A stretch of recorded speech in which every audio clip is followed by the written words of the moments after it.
Hello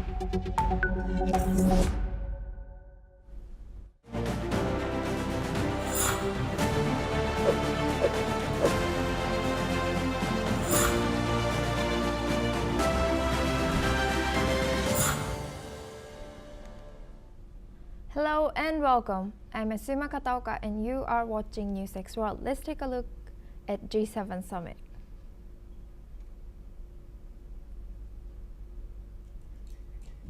The G7 Summit is underway in Kananaskis, Canada. Global leaders of the world's top economies have gathered in Canada for high-stakes talks. Joining me to discuss are Spencer Clitry. He's a Democratic communications strategist from California, US, and we have another guest joining us. He is Robinder Sachdev. He's a foreign affairs expert joining us live from New Delhi. Thank you for joining us today. Welcome to NewsX World. So I'll first ask my question to Spencer. Is the Israel-Iran conflict now the defining foreign policy test for this G7, overshadowing trade and climate concerns here? I think it has to be, a matter of urgent attention, and will inevitably draw some of the focus away from other topics. The Ukraine war will also be a matter of concern, but of course the sudden eruption of all-out war between Israel and Iran even displaces that to a certain extent. There was already going to be, I believe, little attention on the climate crisis, which really should rank with all of the most serious crises the world faces. But my understanding is that Canadian Prime Minister Mark Carney is trying to minimize the amount of potential conflict with Donald Trump, who of course famously claims that human-caused climate change is a hoax. But I think you're right. There will inevitably be a great deal of attention and concern about Israel and Iran. Thank you. Now we move on to our guest, Robinder Sachdev. According to you, Robinder, did the G7 leaders respond slowly or late to the current crisis between Israel and Iran? I don't think it's neither late or early. They have not responded at all. What has the G7 done, honestly? I mean, in which way, in which effective manner? I think there's a complete absence of leadership. I mean, that's my take. If that is the question, that how have the G7 leaders responded? They've all been humming and hawing. Basically, Israel is leading the charge, whatever it is. And sure, the US is going along, tagging along with it, though the US also very much, I think, is in tune with what Israel is doing. So the G7, I think, has abdicated. And now moving to Spencer, Trump reportedly vetoed a strike on Iran's supreme leader. Was that a rare moment of restraint or an attempt to avoid blame, according to you? Yes, possibly a rare moment of restraint. I think we can also usually assume there's always an attempt to avoid blame no matter what, and to claim credit no matter what with President Trump. I should note that the Israeli government denies that Trump vetoed an attack on the supreme leader. I think they would be very sensitive about that claim. In any case, they don't like to appear as if they are taking instructions from the United States. And I think for all his faults, in my opinion, Netanyahu has certainly demonstrated he does not necessarily take instructions from the United States. He's often going his own way to a fault, in my opinion. And now I want to ask the same question to Robinder. According to you, Robinder, Trump reportedly vetoed a strike on Iran's supreme leader. Was that a rare moment of restraint or an attempt to avoid blame? Interesting question. Restraint, avoid blame. I would put it more in the column of restraint if that happened, and that I would think would be the right thing. Also, taking out the leaders of a country would, lead to a spiral. Already there's a spiral, right? And that would be another big step of sorts. However, in this world of today, there's so many such steps happening that I think the world is becoming numb to such developments. But overall, if Trump kind of prevailed upon with the new, then it is a moment of restraint, if that is so. And now moving to Spencer, does President Donald Trump's unpredictability help or hinder diplomatic efforts at summits like this, especially with active conflicts brewing? Oh, I think it only hurts, and it's already caused great damage so far in this second administration, even greater damage in many ways than he was able to cause in his first administration. Trump supporters like to claim that this is all part of what they call the art of the deal, referring to the title of a book of essentially fiction which he had written for him by a ghostwriter, and which certainly does not reflect his notably unsuccessful business career. So every now and then, of course, random behavior will stumble into a lucky outcome, but that doesn't mean it's a wise strategy for the long term or even the short or medium term. So no, I think that Trump's chaotic, impulsive decision-making style is only destructive. And now moving to our other guest, Robinder. According to you, what's the influence of Trump, behind-the-scenes influence, could shape the G7 response more than that of former sitting heads of governments? I mean, Trump definitely, whatsoever it be, he does have, or rather, let's say America. America has definitely clout. What Trump is doing is that he's not hesitating to use that clout in ways which are unprecedented, which earlier presidents or earlier leaders have not done. So Trump is certainly, pushing the envelope, let us say, in whatever engagements or whatever policies he sees. Yes, he zigzags, goes a step ahead, goes a step sideways, goes a step upwards, downwards, whatever. But the world is having to adjust to him. Though there's a pushback also, the point being is that, it is America, and America still has the heft of its economic might and also, of course, of its military might. And Trump is not, in a way now, not shying away from, if not using it, but at least, dangling the threats of it. So the world at present, even though not very happy with many of his decisions, yes, is managing to tiptoe around him.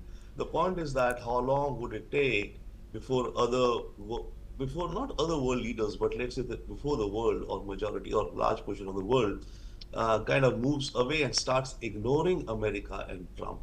That unfortunately, or fortunately, let's say whichever way, that will not happen soon, because America is still, the 120-pound gorilla, whatever it be. But what it will do, it is doing perhaps is slow by slow. It's eroding America's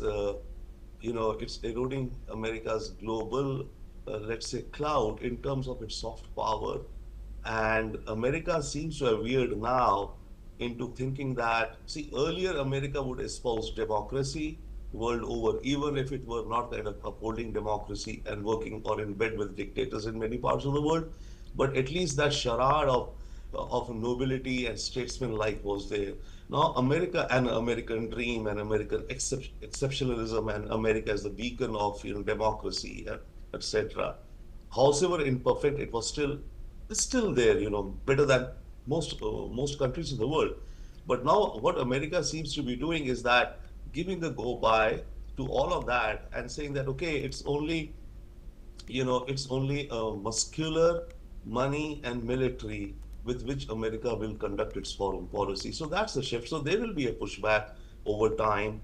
And given howsoever overall the world is moving, economic shifts in the world. So Trump is in a way, running a wager that at the end of his term, America would either have really, broken out from the crowd and be on its way to be great again, what Trump calls, or America might crash and run over the cliff. And Spencer, what is your take on that, to what Mr. Robinder just said?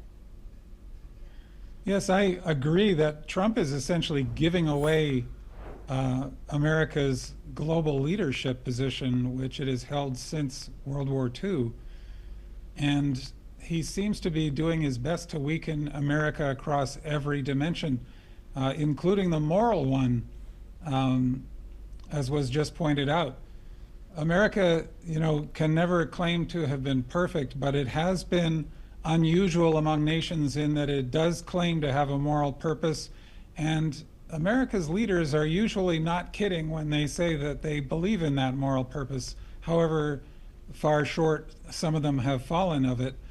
And that in itself is worth a great deal in terms of American power and influence, because as I say, by comparison to most other countries in the world, including countries that have a lot of power, that is rare. And the ability to trust a country not to attack you, for example, is hard to measure the value of that. Meanwhile, at a more pragmatic level, Trump is just handing away leadership at that practical level, for example, at the G7, through his chaotic behavior, through his insults and antagonism towards our strongest allies, while he bends over backwards to appease countries like Russia, who are really bent on the decline and fall of the United States.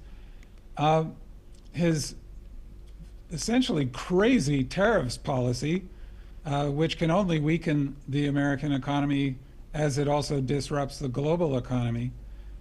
And meanwhile, I think one of the themes of the current G7 is that Canadian Prime Minister Mark Carney is calmly and methodically, and I think intelligently, at the expense of America, helping to rearrange the world's developed economies and their relationships to thrive in a world in which America's influence is greatly diminished. And I think, again, has just been suggested, I think wisely, preparing for a world in which America may not be all that necessary anymore. And I think all of this is just incredibly reckless and foolish and obviously damaging. It's hard to imagine how Trump could be doing more damage to the United States if somebody had hired him to do it. He seems just to be doing it of his own volition, but it's sure proving to be awfully convenient for America's enemies. Thank you very much, Spencer Critchley and Robinder Sachdev, for joining us and sharing your expertise on our channel. Now, joining me on the telecast is my colleague Megha Sharma, Senior Executive and Editor of NewsX World, reporting live from Banff, Alberta, to discuss what transpired on the first day and the major issues expected to be on the agenda on this important day 2 of this G7 summit.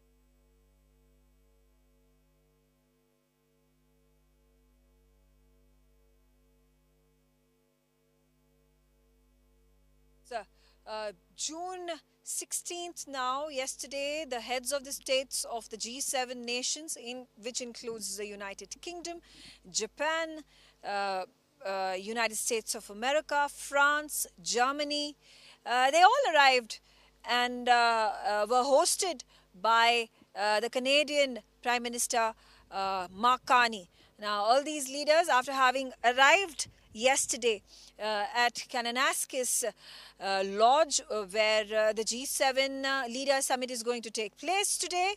And today is where all the action is, because in Kananaskis, because yesterday was a day when the leaders arrived, today is when they are going to be holding a number of talks on the sidelines. Of course, bilaterals are going to be very important to make note of, and what are going to be the outcomes of these bilaterals after the leaders speak to the media during their photo ops as well. We already saw that Keir Starmer was the first head of state with whom Mark Carney held his bilateral. This was ahead of the G7 summit, and this took place yesterday in Ottawa. And after having that bilateral with Keir Starmer, both the leaders then descended to Kananaskis to take part in the G7 leaders summit. Besides that, there are, the other G6 countries are going to be vying for a bilateral, a one-on-one or a pull-aside with US President Donald Trump. It is but obvious because, the tariff sword hangs on the heads of all countries, barring none, which includes the G6 nations that United States of America is dealing with, and also of the non-G7 countries, the invitee nations, the observer nations, including India, South Korea, Brazil.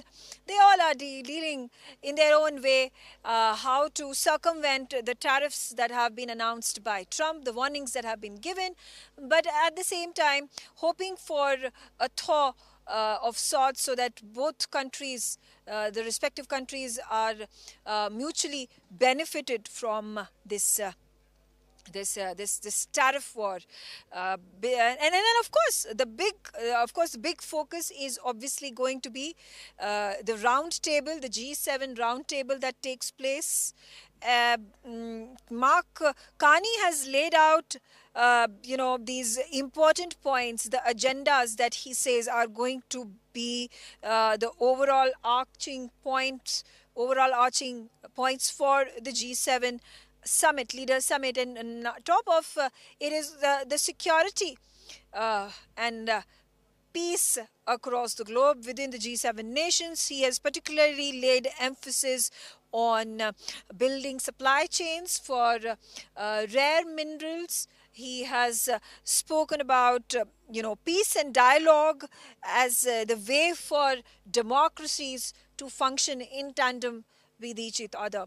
But one cannot lay more emphasis on what has happened in the last few days, the Israel and Iran conflict that has hit Iran hard. There have been over 200 people that have died, innocents who have lost their lives, the nuclear facilities that have been targeted ruthlessly by Israel, their military equipment, military infrastructure, their scientists and top military commanders that have died in this Israeli strike. There have been counter strikes that the Iranian Revolutionary Guards have initiated against Israel, but not as much damage has been done as Israel has done to Iran. So this is going to be the single most biggest talking point amongst the G7 nations.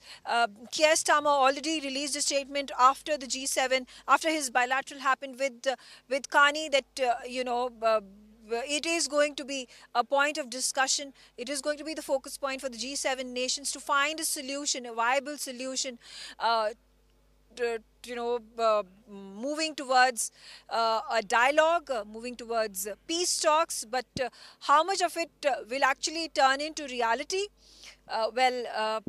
Only time will tell. So these are, and of course, when you see that the Ukrainian President Vladimir Zelensky has been invited, which obviously means that Ukraine and Russia conflict is going to be on the agenda. The French President Emmanuel Macron, before he arrived in Kananaskis for the G7 summit, was in Greenland, and in his statement over there to the press, he said that he is going to try to persuade Donald Trump to impose more tariffs, more sanctions on Russia. Now, whether Trump is persuaded and takes heed to what the other G6 nations, who are all in support of sanctioning Russia, whether he agrees to this proposal, well, it doesn't seem likely, because he is not up until now, succumbed to the pressure of the European Union, NATO nations that have been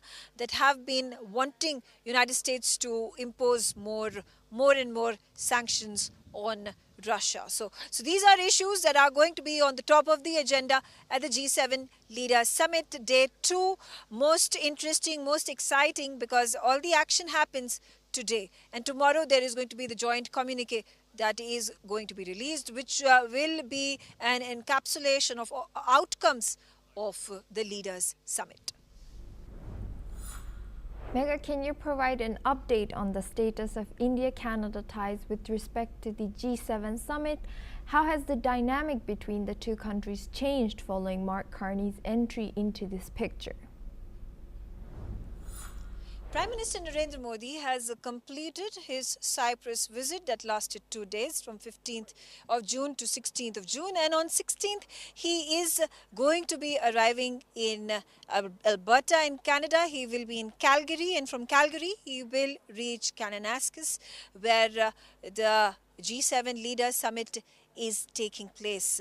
And it's important to note that high on the agenda is going to be the bilateral talks that will take place between him and his Canadian counterpart Mark Carney on the sidelines of the summit. There has been a lot of talk that has been going on globally and in domestic media about what is the perception that has been created after Mark Carney decided to send an invite to Indian Prime Minister Narendra Modi over a phone call, and Prime Minister Modi graciously accepted that invite for the G7 summit.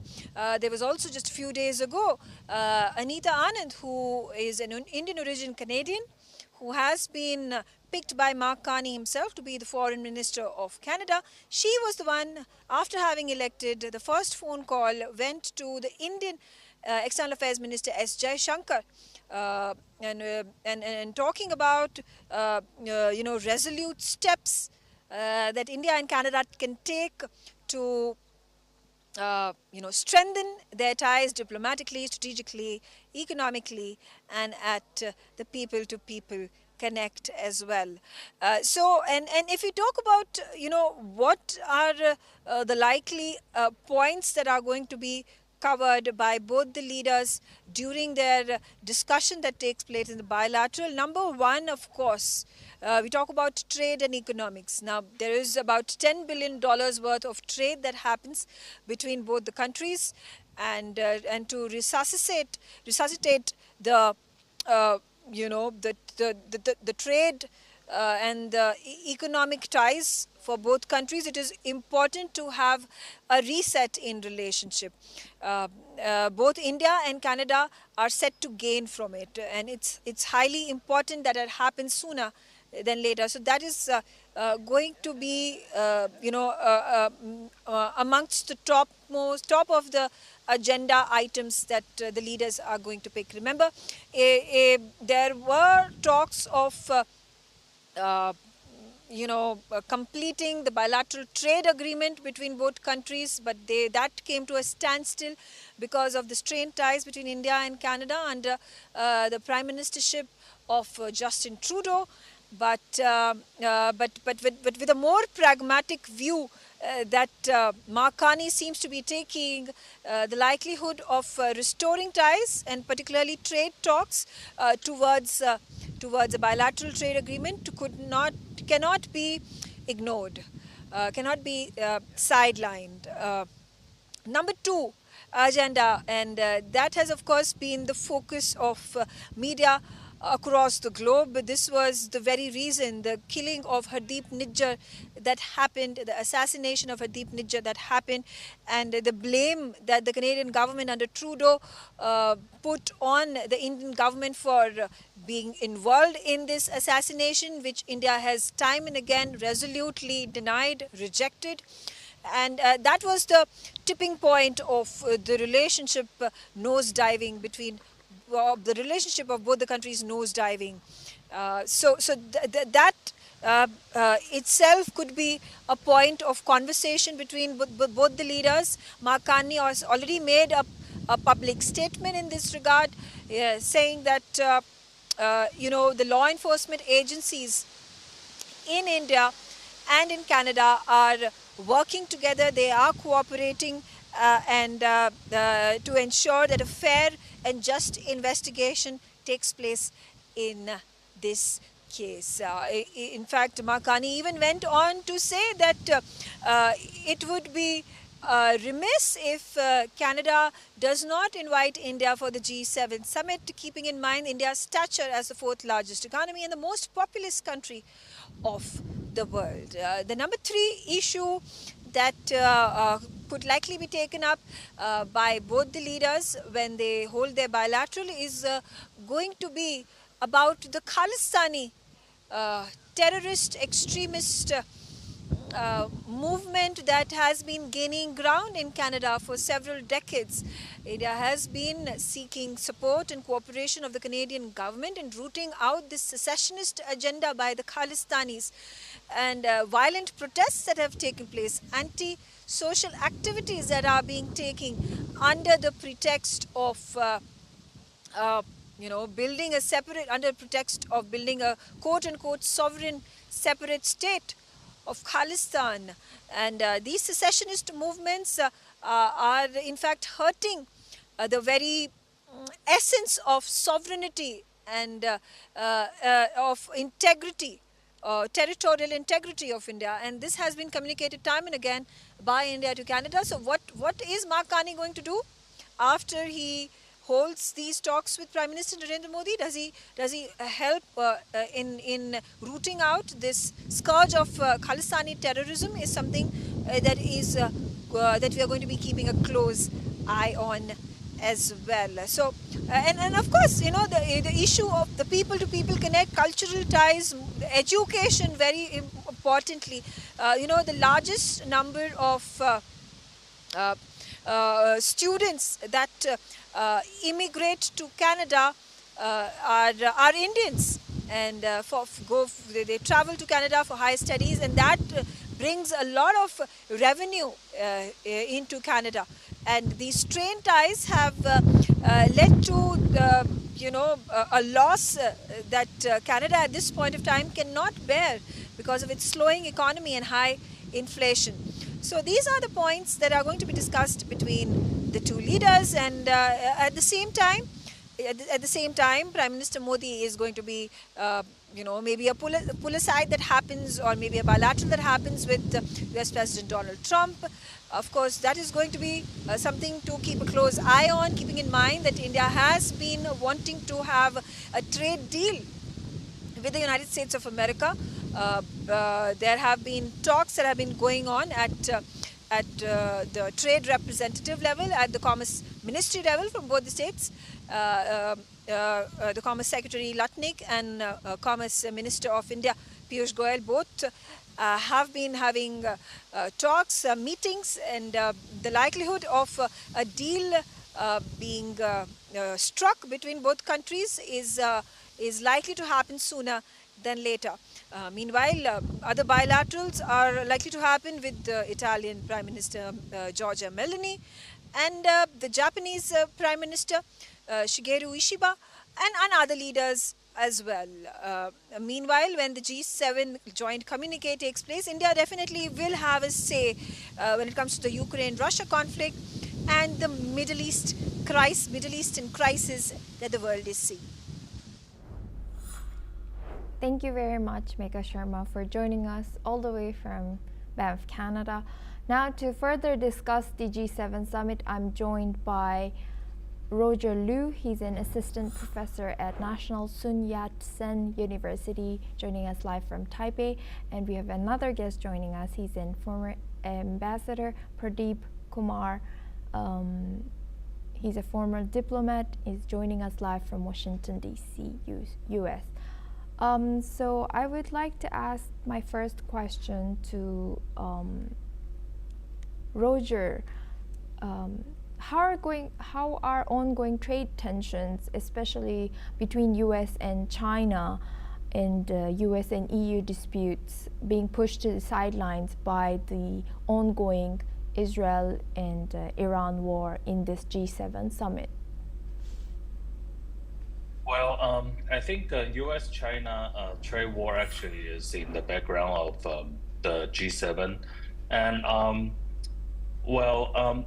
in this on this topic, U.S. and Europe generally should be going in the same direction because one of the most important issues that they're going to talk about includes digital transformation, AI, and most importantly, more importantly, energy security, critical minerals, and all these important items included in the U.S.-China trade talks actually also is being shared by European countries as well.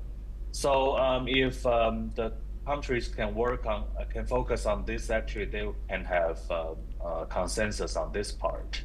But at the same time, like you said, the differences and divergence between EU countries and the US on the Israel-Iran attacks actually is the possible disrupted points that will cause more divergence between the two camps. France, Germany, and other countries of Europe actually has been ready to talk with Iran, while the US has been more on the Netanyahu side, although it has not voiced a direct support, but it has warned Iran if any US bases have been attacked in that region, actually the US will be involved. So, well, this actually is another part of that disruption. So I think in EU actually in the G7 this time, actually they have been prepared for that. So this time there will be no joint declaration or statement for anything, so that the consensus can be maintained artificially. So I think this is one of the background. And now we are moving on to Ambassador Pradeep Kapoor. Mr. Pradeep, I would like to ask that, are we witnessing the global change or shift in the beginning of new G7 realignment, one where global power balances are being tested more openly here? Well, there has been some realignments and some shifts, as we saw when India hosted the G20. And at that time, we saw how India had brought in the Global South under its leadership as part of the G20. So for Prime Minister Modi to be attending the G7 for the 6th time in a row, and India to be an important partner for G7 in these deliberations, even in Canada, is a very important step forward. We have seen that India has been emerging as an important partner, important player on the global arena. The economy of India is today the 4th largest economy of the world. The population of India is the largest population of any country in the world. The population of the youth in India, the young population of India, is very, very significant in the sense that more than 65% of the population of India is less than 35 years, and they are the drivers of the global economy. So the population of India being more than the combined population of the Western world, of all the G7 countries together, is a very significant pointer to the fact that the role that India will continue to play in global geopolitics, in global economy, and in global geostrategy. So there are a lot of significant threats which the world is facing, and the world realizes that. There is the Russia-Ukraine war, which has been going on for a very long time, and it is not showing any signs of let up. It is only increasing, and the European countries and NATO are also not understanding that this is a very serious matter for Europe, that they are getting weaker, and Russia going closer in alignment to China is another factor of international geopolitics which will impact the Western world even more significantly. It has already impacted very significantly, but it will continue to impact. US has at least started seeing this in a different light, so it is not supporting Ukraine to the same extent that it was when the war started, under the support and sort of egging on by US and the Western world in particular, primarily the US. Now the US is no longer actively supporting the continuation of the war and wants the war to come to an end. So while the deep state and the military industrial complex of US has benefited very significantly from the economic earnings from this war, the current administration is very keen to bring the war to a close. Then in the Middle East, the Israel war in Gaza has again blown up in a different dimension altogether, which was coming for some time, which was expected, which was anticipated, but which has finally happened, and that's the Israel-Iran war, which is now showing no signs of coming under control. So the US also has to play an important role in this, along with the Western world, to bring this to a quick closure. Otherwise, the situation is currently not under control. The India-Pakistan war, with India's magnanimity and India, after destroying Pakistan's air defense and Pakistan's air force planes and Pakistan's capacity to attack India with missiles, was completely decimated. Thereafter, when they requested and literally sort of pleaded with the US and with India to stop the operations, India finally agreed. But India has kept Operation Sindoor in abeyance. It is under pause. The Indus Water Treaty has also been suspended for the time being.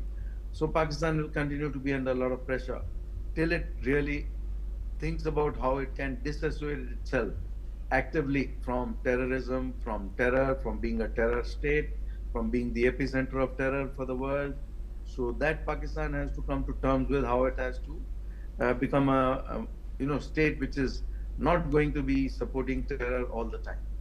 So that is another significant development, which will again find some discussions at the G7 summit in Canada. Of course, besides Pakistani terror, there is also the Islamic Jihad and the Jihadi Islamic terror, which has been, impacting the world for many decades now. The Western world will also have to deal with it in very significant terms in the G7 meeting, and India will be an important partner in this effort. The Indo-Pacific theater, with China being a very aggressive country, very assertive country, very sort of, putting claims on the territories of other countries, islands, encroaching other countries, disturbing the peace with India in the northern border, disturbing the peace with all its neighbors in the other parts of the, Indo-Pacific, South China Seas, East China Seas. That is an important threat for the world also to understand that they have to cope with it. And for the G7, it will be a very important topic, and it will result in some significant changes as we go along, because the supply chains, the rare earth minerals, etc., all those are important points. The AI of the future, which is going to be extremely important, the generative AI, the energy relationships, the quantum technology, the energy security, the innovation at which India is in the forefront, the digital innovation of which India is one of the leading countries in the world. So we are now we have to move on to our next story. Thank you very much to both our guests. Roger Liu, he's an assistant professor from National Sun Yat-sen University, and Ambassador Pradeep Kapoor for joining us live from Washington. Now we move on to our next story. The 51st G7 summit is underway in Kananaskis, Alberta, Canada, commemorating 50 years since the inaugural meeting of the world's leading economies. Leaders including US President Donald Trump, French President Emmanuel Macron, Italian Prime Minister Giorgia Meloni, and the EU President Ursula von der Leyen are all attending. However, this is a summit that is going to be overshadowed by the current Israel-Iran tensions and the war in Ukraine. Joining me on the telecast is my colleague Megha Sharma. She's a senior executive editor of NewsX World, reporting live from Banff, Alberta.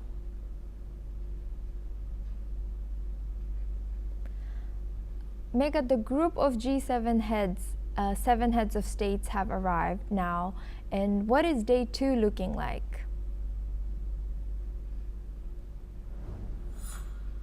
All right, day 1 of the G7 Leaders Summit here in Kananaskis was all about the leaders of the G7 nations arriving one after another.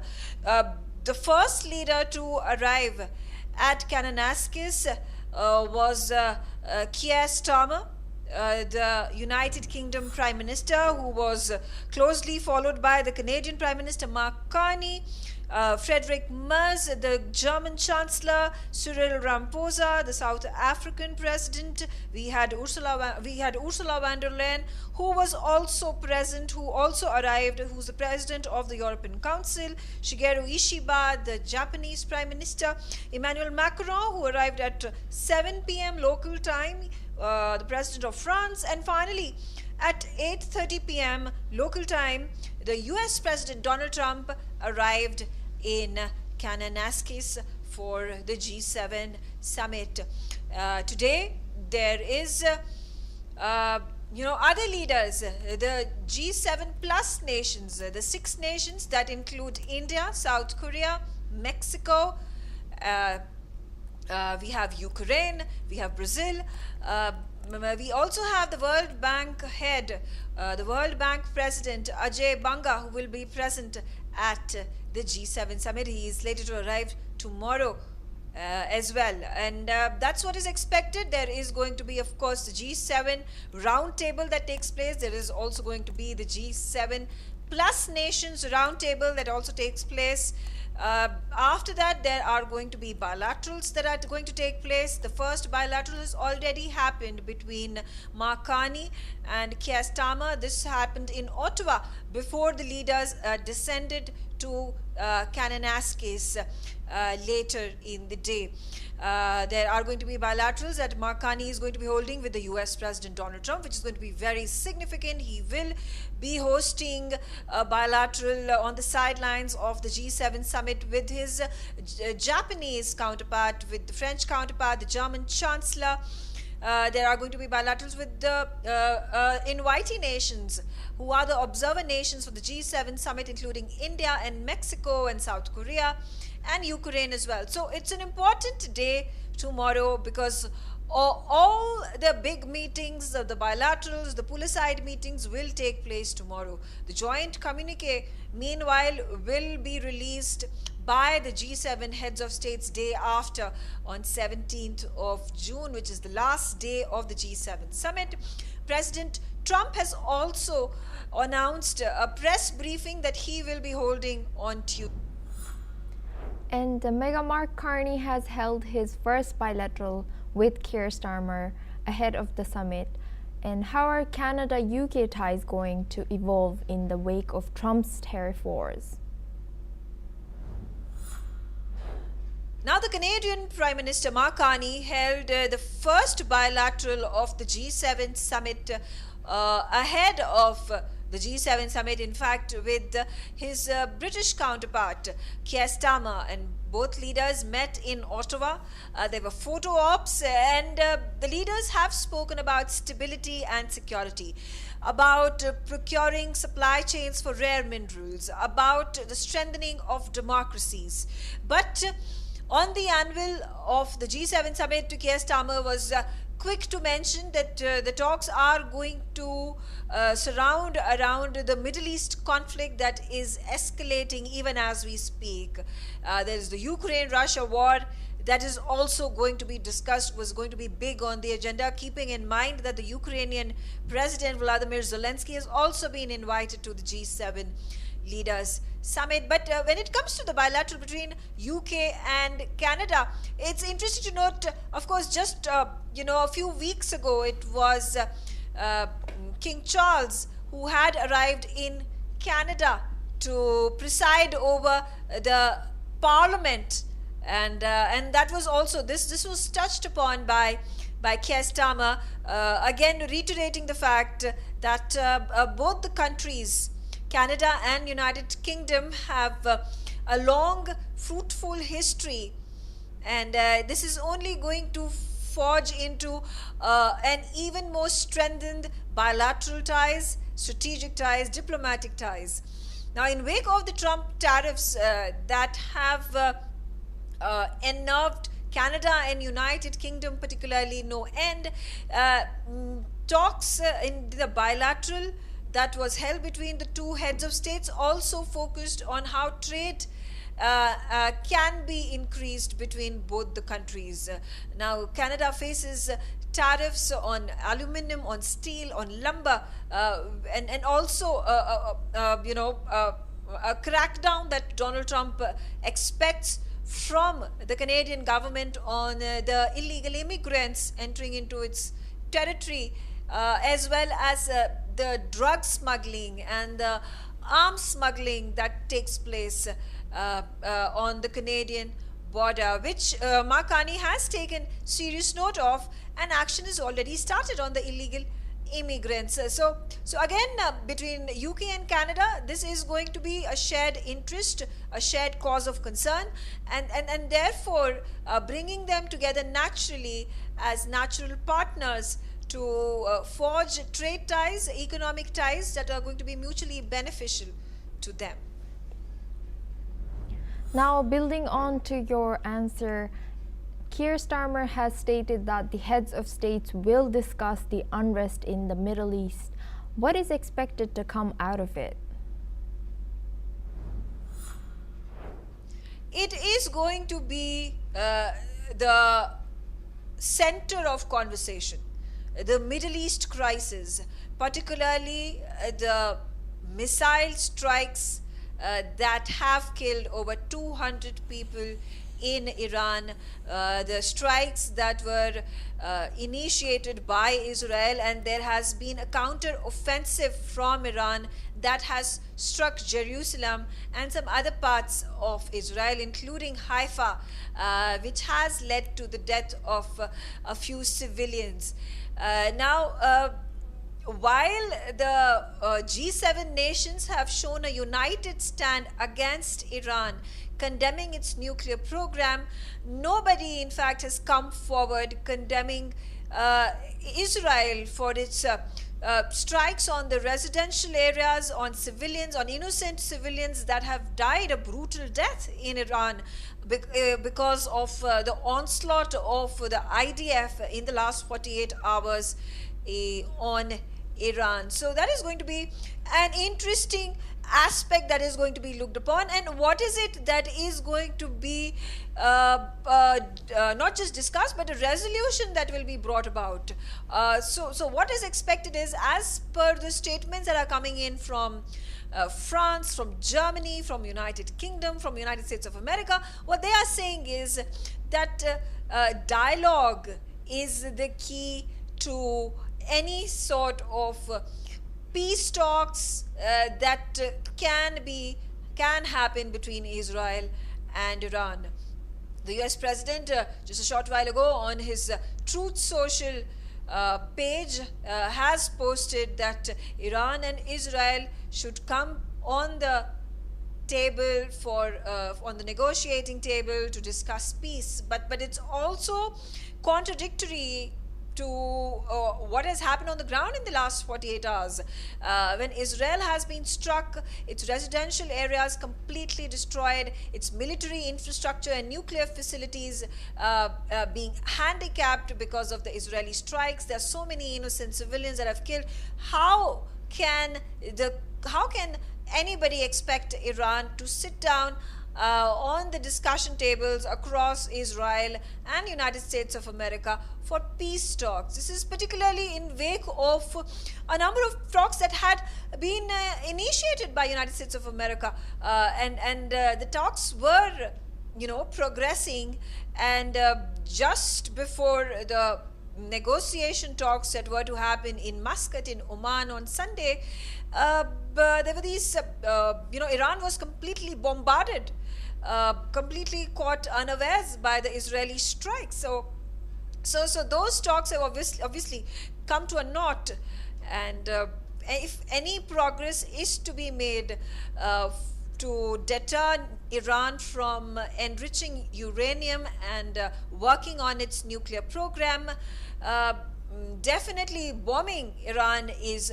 not really the way to go for Israel. And yes, it doesn't seem like the G7 nations are fair to Iran when they refuse to even condemn and criticize Israel for what it has done in the last 48 hours, striking Iran. Now, staying on the diplomatic front, I want to ask another question. Emmanuel Macron has stated he will raise the issue of imposing more sanctions on Russia. How are G7 nations going to navigate through it?